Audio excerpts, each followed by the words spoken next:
In the middle of May, a freight train arrived at the tracks alongside the brick factory. My family gathered our belongings and joined the crowd heading for the boxcars.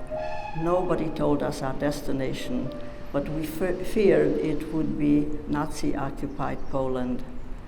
My family struggled to keep together. We all managed to get into the same boxcar.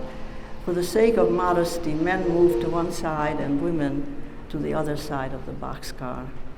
A guard slammed the door shut and bolted it on the outside. Now it was dark in the train. A small slit in the top corner allowed some light to come in. Hours later, the train began to move. The only source of air was that small slit in the corner. There was a bucket for the toilet in the middle of the car. Hours passed, and a night and a day, the bucket filled up.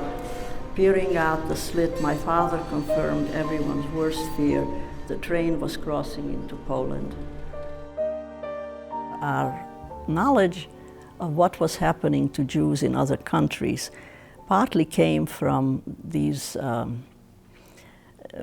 Jewish families who were sent out deported because they were not citizens. And so some of them here and there would escape and come back, a single person. And they would tell stories about how in Nazi-occupied Poland, there were these people from all the other countries in Europe who were thrown out into the forests, literally there, plus the Polish people who were native, they were all being mowed down by Nazi gunfire. They just line them up and shoot people, and that's what was going on in Nazi-occupied Poland. And these people who came back and told us these stories, we didn't believe it. We did not believe it. We thought they're exaggerating. They had some trauma, they experienced something, but, so that was our knowledge of what's happening in Nazi-occupied countries. Not gas chambers, not crematoriums, not wholesale genocide, none of that. Finally, the train stopped. We are at some kind of a camp, my father announced. There are barracks here. This must be a work camp. Relief flooded over us. We were not going to be shot in the forest in Poland. Most of the people on the train with Irene were unaware that extermination camps existed.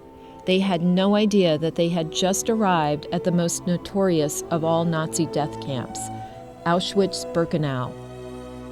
When Irene arrived in May of 1944, Auschwitz Nazis were murdering an average of 6,000 Jews a day, most of them within an hour of getting off the train.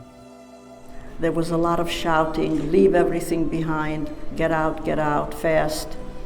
My mother quickly unpacked some clothing and told us to put on more layers. My head had already been shaved in the ghetto, so I was wearing a scarf on my head. I jumped out of the boxcar, down onto the platform. About 2,000 other people emptied onto the platform. My family reached for one another urgently, trying to stay together in the swarm of people, the noise and the confusion. As soon as we were out of the train, all of our possessions were dumped onto the platform and were loaded into trucks. A guard shouted, men to one side, women and children to the other. In an instant, my father and 16-year-old brother were lined up in a huge column of men off to one side. I would never see them again. My mother, sisters, younger brothers, and I were in another large column of women and young children. A chimney was visible in the distance. Flames and smoke billowed from it. The column edged forward. When we reached the front, a dozen or more armed Nazi soldiers blocked our way. One of them held a small stick.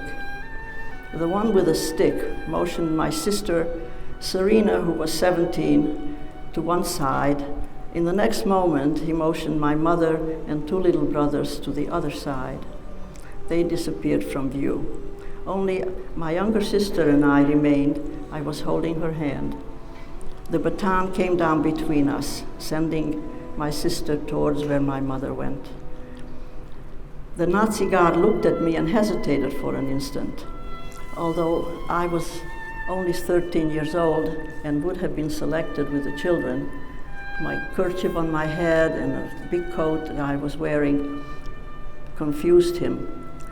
He motioned me in the direction where my older sister went and turned his attention to women and children lined up behind me. I hesitated to leave, trying to see whether my younger sister had caught up with my mother. It was not possible for me to see what happened to her in the crowd. I was devastated to think that she would be alone in this crowd, and so I lingered there for a little while. This photo was taken by Nazi soldiers at the time Irene arrived at Auschwitz. It captures the moment when Irene lingered looking for her sister. Children didn't normally wear scarves on their heads, but Irene was covering her shaved head with a scarf and wearing the extra layers her mother gave her. It made her look much older and had likely just saved her life. 13-year-olds like Irene were generally seen as too young for labor and were immediately sent to the unfit line. Men, women, and children in the unfit lines were marched immediately to the gas chambers to die.